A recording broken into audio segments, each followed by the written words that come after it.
मुजीबुर रहमान को श्रद्धांजलि देने के लिए प्रधानमंत्री नरेंद्र मोदी उनके स्मारक पर पहुंचे हैं। साथ में शेख हसीना उनको अगवानी करके ले जा रही हैं। चित्रा त्रिपाठी हमारे साथ फोन लाइन पर आ गई हैं। चित्रा, बोलिए। देखिए, ये जो तस्वीरें इस वक्त हमारे दर्शक देख रहे हैं रोहित, ये तस्वीरें अपने आप में बेहद खास हो जाती हैं।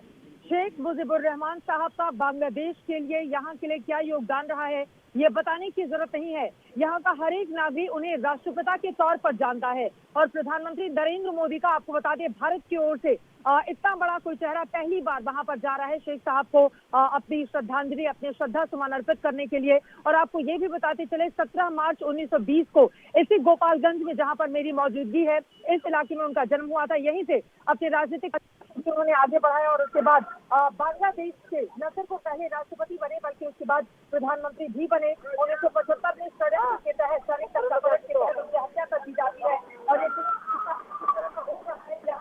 और बांग्लादेश के अच्छे हिस्से करने के लिए और यहाँ को खराब करने के लिए किसी चिंता नहीं है।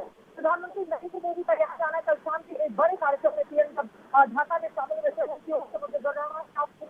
करार देते हैं। ये कहा गया था कि इस बांग्लादेश को आगे बढ़ाने में उनका बहुत बड़ा रोल रहा है। ये बांग्लादेश अपनी शायद का, अपने राष्ट्रपिता का 100वीं जन्म जयंती मना रहा है और इस खास मौके पर प्रधानमंत्री नरेंद्र मोदी यहाँ मुख्य अतिथि बनकर आए हुए हैं।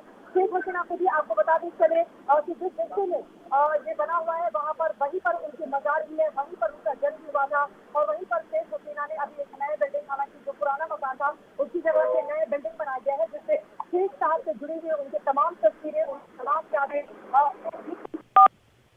और वहाँ पर काफी पहले से तैयारी की जा रही थी कि भारत के प्रधानमंत्री को वहाँ पर पहुंचना था। ये बेहद महत्वपूर्ण हो जाती है। 1971 26 मार्च का वो समय जब बांग्लादेश की आजादी के लिए बांग्लादेश का यहाँ पर लड़ता हुआ हिंदुस्तानी एक तरफ हिंदुस्तान जब डूबा तो दूसरी तरफ बांग्लादेश आजाद होता है और विश्व में मानसिकता देश का उभार होता है, जिसमें एक बहुत बड़ा रोल हिंदुस्तान का होता है। ऐतिहासिक अगर बांग्लादेश का रोल कितना ज्यादा महत्वपूर्ण हो जाता है। इसके अलावा आपको बताते चले, चूंकि बंग बंधु यहाँ के लिए जब बांग्लादेश आजाद हुआ था उस समय पाकिस्तान की वो जेल में बंद थे। एक साल के बाद, बांग्लादेश की आजादी के बाद एक साल के बाद उन्हें छोड़ा गया था और उसके बाद वो यहाँ पर 1973 में उनको प्रधानमंत्री के तौर पर यहाँ की जनता ने अपने सिर माथे पर बिठाया था और प्रचंड जीत के साथ वो सत्ता के शीर्ष तक पहुंचे थे। हालांकि 1975 का काला अध्याय भी यहाँ की जनता नहीं भूलती है। इसी वजह से अपने इस राष्ट्र नायक के इस जन्म शताब्दी को यहाँ का एक एक व्यक्ति बहुत अच्छे से मनाना चाहता है। कुछ लोग हमारे साथ हैं, अगर आकर यहाँ पर बातचीत करना चाहें। बहुत ज्यादा भीड़ भी यहाँ पर लगी हुई है, लेकिन सब लोग बंगाली बोलते हैं, इसलिए थोड़ा सा बचते हैं कैमरे के सामने आकर बात करने में। मैं कोशिश करूंगी कि जरूर कुछ लोगों से बातचीत करें रोहित, लेकिन ये तस्वीरें अपने आप में काफी ज्यादा महत्वपूर्ण। प्रधानमंत्री यहाँ पर बंगबंधु से जुड़ी हुई तमाम यादों को देखेंगे। शेख हसीना की वहां पर मौजूदगी है और उसके बाद फिर मंदिर का उनका कार्यक्रम शुरू हो जाएगा, जिसको लेकर मतुआ समुदाय की भी तैयारियां पूरी की जा चुकी हैं। आपको बता दें कि शांतनु ठाकुर, जो कि भारतीय जनता पार्टी के सांसद हैं और साथ ही मतुआ समुदाय का बड़ा चेहरा हरिचंद ठाकुर के जो वंशज हैं, उनकी भी इस वक्त मौजूदगी है। वहां पर लोगों से वो मुखातिब है, उनसे बातचीत कर रहे हैं। प्रधानमंत्री का फिलहाल यहाँ पर इंतजार किया जा रहा है ओराकांडी में। लेकिन आप जो तस्वीरें तुंगीपाड़ा की देख रहे हैं, पूरा देश जो देख रहा है, मुजीबुर रहमान और हिंदुस्तान के रिश्ते भी, हिंदुस्तान की जो भी हुकूमत थी उनके साथ उनके रिश्ते बहुत अच्छे थे और बांग्लादेश को आगे ले जाने में उनका बहुत बड़ा रोल था। शेख हसीना उनकी बेटी हैं। उनकी मृत्यु के बाद आपको बताते चले 1975 में उनकी जान चली गई और षड्यंत्र के तहत उनको मार दिया गया और उसके बाद 6 सालों तक इस परिवार ने बहुत बुरा दौर देखा, जिसके बाद 1981 में यहाँ पर शेख हसीना बांग्लादेश में आती हैं और उसके बाद आवामी लीग को आगे बढ़ाने में फिर वो लगातार लग जाती हैं और फिर यहाँ की सत्ता के शीर्ष तक पहुंचती हैं।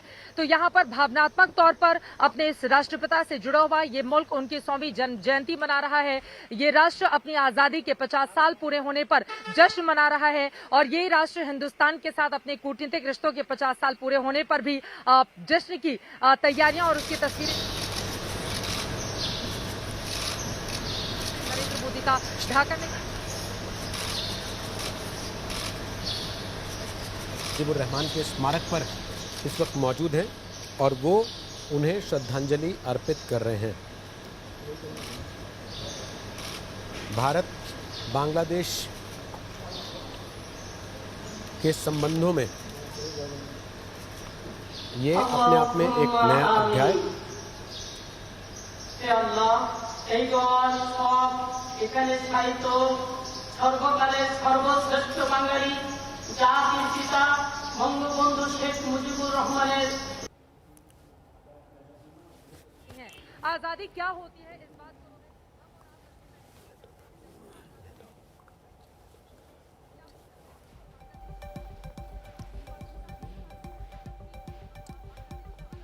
था, लेकिन उसके बाद लगातार चूंकि वैचारिक तौर पर, विचारधारा के तौर पर, सांस्कृतिक के तौर पर, रहन सहन के तौर पर, खान पान के तौर पर दोनों बिल्कुल अलग और अलहदा थे। यही कारण रही कि पश्चिमी पाकिस्तान की ओर से हमेशा पूर्वी पाकिस्तान को निशाना बनाया जाता रहा, यहाँ के लोगों को टारगेट किया जाता रहा, यहाँ पर जुल्म ढाए जाते रहे। लेकिन फिलहाल ये जो तस्वीरें हमारे दर्शक देख रहे हैं, आपको बता दें आजादी यहाँ के लोगों के संघर्षों के बाद मिली और उस संघर्ष को सेलिब्रेट करता हुआ ये पूरा का पूरा मुल्क। और इस वक्त जो तस्वीरें प्रधानमंत्री की देख रहे हैं हमारे दर्शक, मैं भी वहां पर गई थी, जिनकी इस समय सुरक्षा कारणों की वजह से अंदर जाने की इजाजत नहीं दी गई है, लेकिन वहां पर जब हम गए थे बड़ी बड़ी तस्वीरों से पूरे हिस्से को सजाया गया है। बंगबंधु से जुड़ी हुई जितनी भी यादें हैं, उनके संघर्ष की जितनी दास्तान है, वो सारी तस्वीरें हम सबने देखी, कैमरे में कैप्चर किया, अपने दर्शकों तक पहुंचाया। और इस वक्त प्रधानमंत्री नरेंद्र मोदी रोहित वहां पर पहुंचे हुए हैं और उन्हें न सिर्फ याद कर रहे हैं, उनके योगदान का स्मरण कर रहे हैं, बल्कि बांग्लादेश को बनाने में बंगबंधु की जो भूमिका रही है, यकीनन बांग्लादेश के नौजवानों के लिए वो प्रेरणा के स्रोत हैं। और इन तस्वीरों के जरिए एक बड़ा मैसेज न सिर्फ बांग्लादेश की प्रधानमंत्री शेख हसीना देना चाहती हैं, बल्कि प्रधानमंत्री नरेंद्र मोदी भी लगातार उनकी तारीफों में कसीदे पढ़ रहे हैं। तस्वीरें हम दिखा रहे हैं अपने दर्शकों को। इसके अलावा भी कल प्रधानमंत्री की यात्रा का जब पहला दिन था, उस वक्त प्रधानमंत्री ने काले रंग की मुजीब जैकेट पहनी थी। ये भी अपने आप में एक सम्मान का संकेत था। और आज प्रधानमंत्री उनके मज़ार पर इस समय मौजूद हैं। वहाँ पर श्रद्धा सुमन प्रधानमंत्री नरेंद्र मोदी ने अर्पित किए हैं, उनका स्वागत किया। वहाँ प्रधानमंत्री शेख हसीना ने अगवानी करके वो प्रधानमंत्री नरेंद्र मोदी के साथ वहाँ गई हैं। और उसके बाद प्रधानमंत्री नरेंद्र मोदी ने वहाँ श्रद्धांजलि अर्पित की है, श्रद्धा सुमन अर्पित किए हैं बंगबंधु मुजीबुर रहमान की मज़ार पर। देख सकते हैं आप तस्वीरें। एक राष्ट्राध्यक्ष के तौर पर पूरे सम्मान, सैनिक सम्मान के साथ प्रधानमंत्री नरेंद्र मोदी वहां समाधि स्थल पर मौजूद हैं, मज़ार पर मौजूद हैं और श्रद्धा सुमन अर्पित कर रहे हैं। तो इस बांग्लादेश के दौरे को प्रधानमंत्री के कूटनीतिक और राजनीतिक दोनों नज़रियों से देखा जा रहा है। राजनीतिक इसलिए क्योंकि बंगाल में इस वक्त चुनाव है और इसके थोड़ी देर के बाद प्रधानमंत्री औरकांडी मंदिर जाएंगे, जहां हरिचंद ठाकुर को मानने वाले मतुआ समुदाय के लोगों से उनकी मुलाकात होगी, जिनका एक बड़ा वोट बैंक बंगाल में है। इसके अलावा कूटनीतिक इन्हीं सब कार्यक्रमों में प्रधानमंत्री हिस्सा ले रहे हैं। और इस यात्रा के दौरान भारत बांग्लादेश के बीच कई अहम समझौतों पर बात भी होगी और दस्तखत भी होंगे।